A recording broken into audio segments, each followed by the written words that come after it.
Good evening, everyone. I'm Allison Isberg. I am the president of the Council of Majors, and I just want to take a quick second. If you guys have cell phones with you, you can just turn them down or silent. I know most of you probably did, but sometimes you just kind of forget that they're in your pocket until they ring in the middle of class, and then your professor doesn't like you for a day. I just wanted to, before I introduce Dr. Lynch, I just wanted to recognize the members of the council who have worked ceaselessly with me to make this event possible. So if you guys could just stand when I say your names so that everybody can see you, that'd be great. Two members that couldn't be with us tonight, Donna Viola, who is our vice president, and Asif Majid, who is our new student liaison. We also have Alex Calvin, our secretary. Gift Jayakar, our treasurer. Heather Bollinger, in charge of events planning and public relations. We also have Joe Wazalowski, who's our visual graphics designer, walking around back there. Rob Bombate, who is our president emeritus. He was a president a few years ago, he's coming back. And also our awesome advisors, Steve McAlpine. Here. So yeah, they were all worked really hard to make sure that this event could go off as planned. Our guest tonight is Dr. Kathleen Lynch. She's the executive director of the Folger Institute, and by participating in this event tonight, she becomes an honorary member of the INDS Council of Majors and receives a t-shirt from us as a token of your gratitude. A major as unique as you are. Oh, thank you. Wear it with pride. Thank you. She has a PhD in English literature and has published articles in the Journal of Medieval and Early Modern Studies, as well as the Huntington Library Quarterly and others. And her book, Protestant Autobiography in the 17th Century Anglophone World, will be coming out soon from Oxford University Press. As head of the Folger Institute, Dr. Lynch has helped to organize many semester-long and weekend seminars, as well as symposiums and conferences, studying the Renaissance and the early modern period. The Folger Institute grew out of the Folger Shakespeare Library, which many of you are familiar with through the Folger editions of Shakespeare plays, which most of you have used in middle school or high school or in college. And the Folger Institute is in charge of basically creating events for master's, graduate, and professional level scholars who are studying the Renaissance or the early modern period. And many of these are interdisciplinary in nature, these events. And so the Folger Institute has made large strides in bringing interdisciplinarity into the humanities. And since that is what Dr. Lynch is going to talk to us about tonight, I will hand it over to her.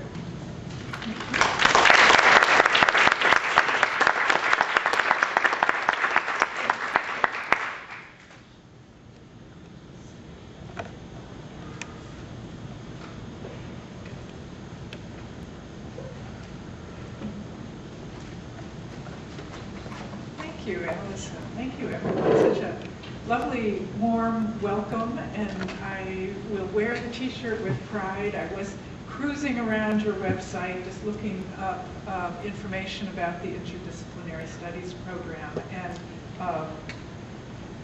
noted that phrase and thought that was a fun way of announcing the program, that it's a major as unique as you are. And Allison certainly just mentioned the Folger editions. I should have thought, if you know the Folger, it may well be through an introduction of the Folger editions, reading a Shakespeare play or more than one Shakespeare plays in high school through a Folger edition. Is that the case? For how many people is that the case? As I said, I should have remembered. My own children went through school, sometimes reading Folger editions and sometimes reading other editions. And when one of my daughters was in high school and they were starting a Shakespeare play, I can't remember which one it was, the teacher handed out the books and somebody in class said, "Why aren't these Folger editions? We read the Folger editions last year and they're so much better." You know, the print is a little bit bigger on the Folger editions. There are a few pictures on the left-hand side of the page in the Folger editions. You know, they're a little more reader-friendly. And so my daughter came home and reported to me that there was a call for Folger editions in her class. And I went to my boss, who edited the Folger editions, and I said, we need Folger editions, and she sent me home with a box of editions, and they made their way to the high school class the next day, and I felt somehow we had achieved some small step for the humanities by passing out Folger editions in the high school classroom. But my real job here tonight is I have to introduce you or to reintroduce you to the Folger Library through the Folger Institute in our programs. And I was particularly interested by this invitation because of the strength of your program in interdisciplinary studies here, and the fact that I do think that interdisciplinarity is at the heart of everything we do at the Folger Institute. So really tonight what I wanted to do was give you some view of what interdisciplinarity looks like to us at the Folger, and then talk about think about some of the comparisons with the kinds of projects you take on as individuals or within your classes. Right now, it's fun to introduce you to the Institute through some of our anniversary materials. This year, we're celebrating our 40th anniversary. And most of you have picked up this little pamphlet that we put together here, and there's an associated website that I've called up here on the screen.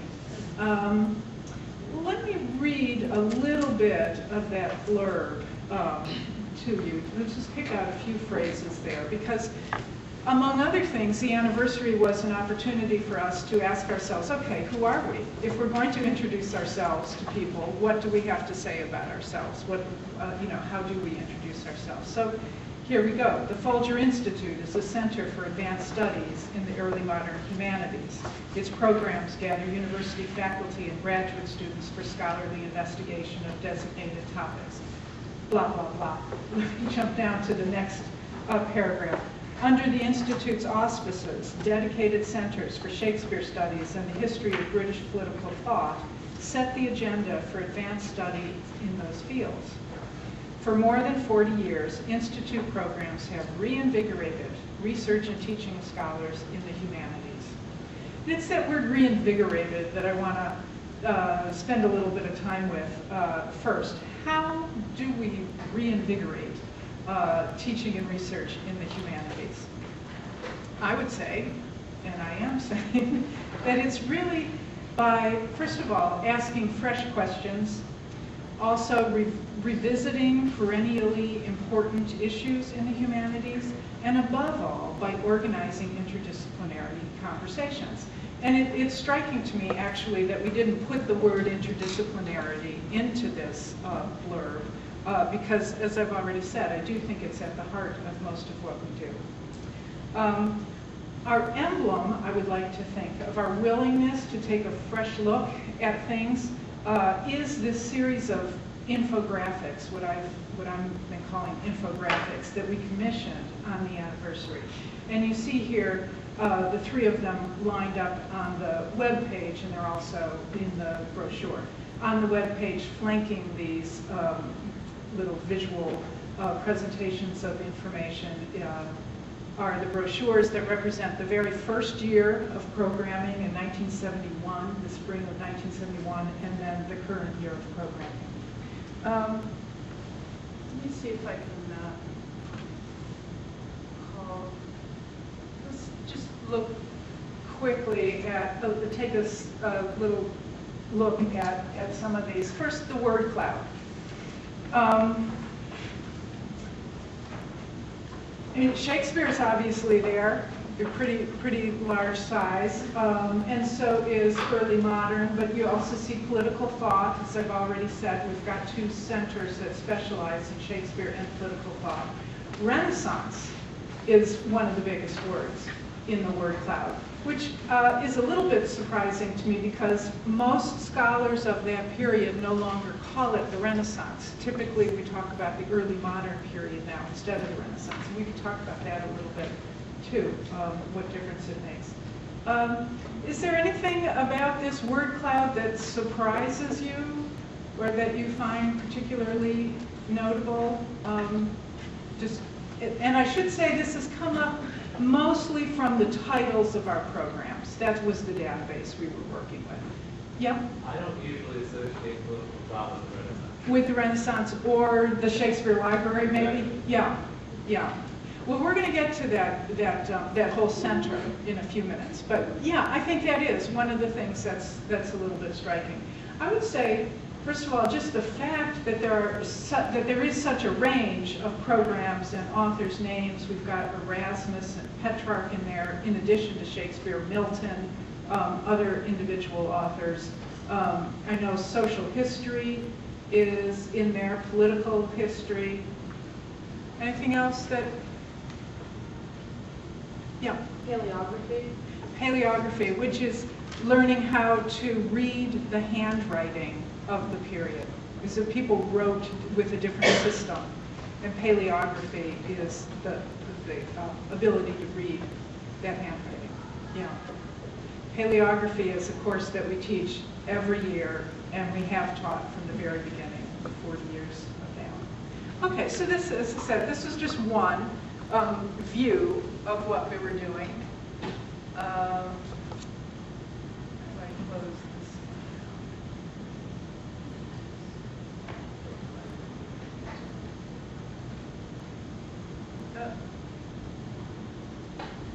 Okay, the next one, the Consortium Nautilus, is actually my favorite image just visually. And it's a really simple image. They did a bar graph, the people who put together this information for us. And it's a graph of the growth of the consortium of member universities. The Institute is supported now by more than 40 universities, mostly up and down the East Coast, but we are out to the Midwest as well. University of Toronto in Canada is a member. Texas A&M is a member, and we have 2 members in the United Kingdom. Belfast, Queen's University, Belfast, and St. Andrews. University of Maryland, Baltimore County is a member, has been a member for 30 of those 40 years. And again, what our graphic designers did for us was just take that information, plotting the growth from the very beginning when 2 local universities sat down with representatives of the Folger Library and decided to offer some graduate programs in common. And as I said, we've now grown to 45. So they took that graph and turned it around, and I think that's the genius of this image. Just the turning around gives it that sense of a nautilus, it gives it that sense of organic growth, and I just think that's a really fun image. The fact that these are images is also striking to me, at least. We are such a text-based place that it's rare that we bring visual information into play. And so it again, has just been delightful to be able to do that. Now the next image is fun, more fun.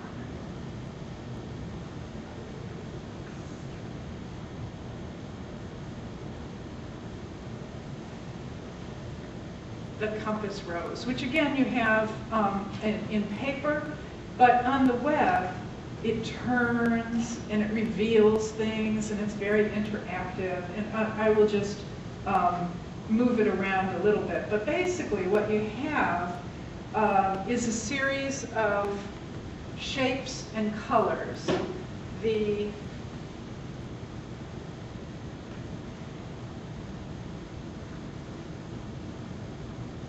It's the shapes that indicate program format. So as Allison said, we have conferences, we have lectures, we have symposia, we have colloquia, a whole different variety of formats. And we've indicated those with different shapes. And we've also pulled out disciplines: literature, history, drama. What else do we have? Art history, theater history, philosophy, religion. Down at the very bottom, it says interdisciplinary. I think it was actually so many of them are interdisciplinary. It was when we didn't know what else to call it, we called it interdisciplinary. But many of these programs are interdisciplinary.